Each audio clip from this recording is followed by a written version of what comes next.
Hello and welcome back. In this video we will talk about proper subsets, sometimes called as strict subsets.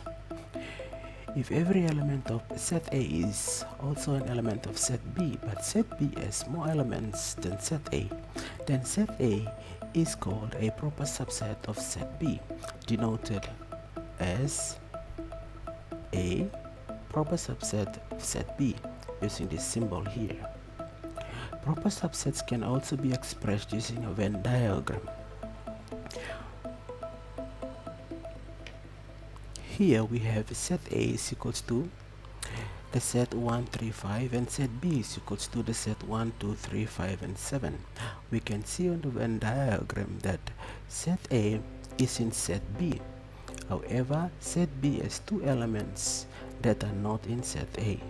Or we can say set B has two more elements that are not contained in set A. Another example, if set C is equals to the set PQR and set D is equals to the set PQRST, we say that set C is a proper subset of set D. Set C is contained in set D. However, set D has two more elements. If set A is not a proper subset of set B, then we write A not a proper subset of set B. Let's take one example.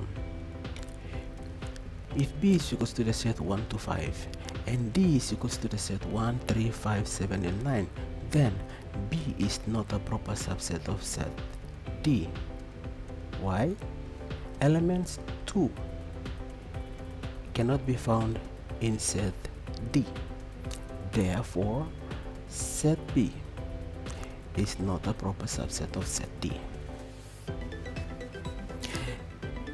We cannot say that set B is equals to set D because elements in set B are not equals to elements in set D. Therefore, set B is not equal to set D.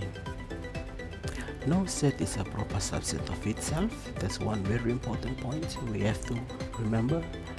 And another point is null set is a proper subset of every set. Thank you for watching and I will see you in the next video. Bye for now.